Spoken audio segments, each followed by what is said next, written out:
I've always loved cover write-ups, those little notes stuck to the front of records.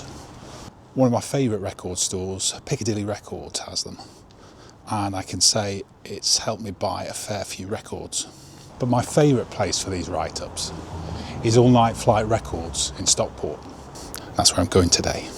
And I'll be asking the question, can handwritten notes really change what we buy?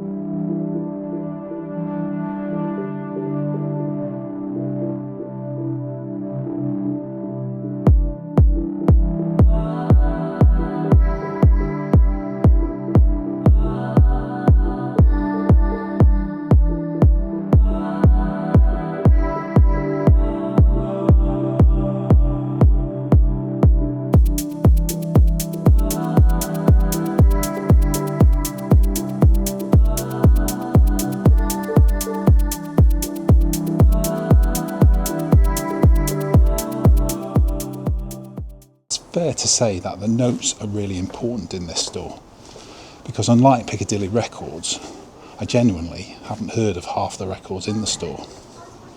Well, I tell a lie, there are some sections of Piccadilly where they're useful. I think it's a bit like going to buy a bottle of wine. There might be a note on it saying it works with fish, but it's not necessarily a guarantee. But is it enough for me to take the risk? And is it the same when you're buying records? Well, I think it is at this shop, but I'm not totally reliant on the notes. There is an option to play the records in All Night Flight.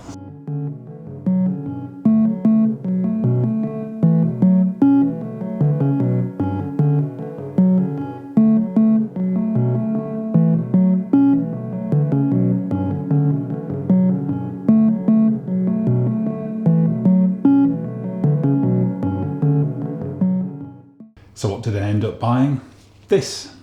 This is Playing It Cool and Playing It Right by Keith Hudson.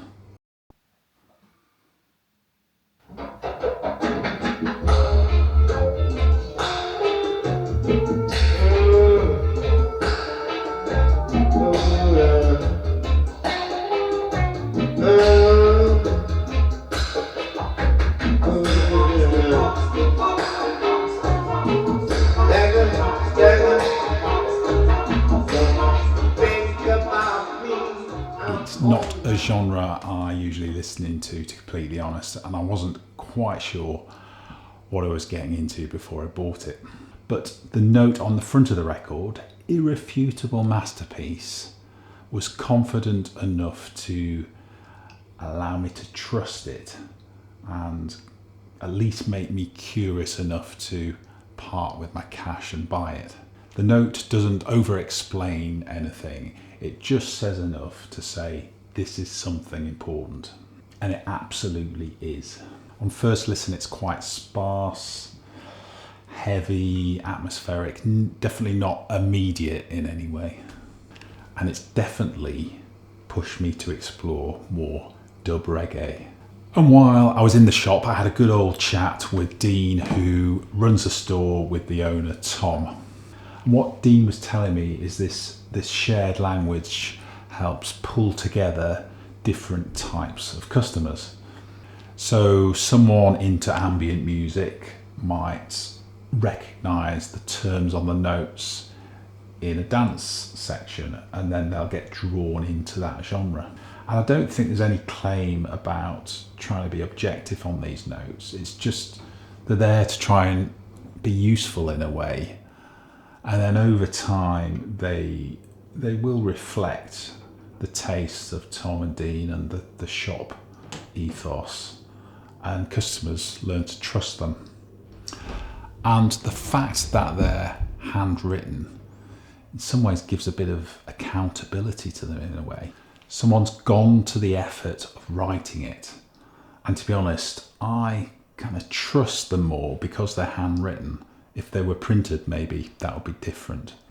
And I don't think there's any doubt that there's a bit of a risk with these notes, because they risk being wrong in a way, and maybe if you look at algorithms that you see on Spotify, they kind of don't take chances. They're quite neutral.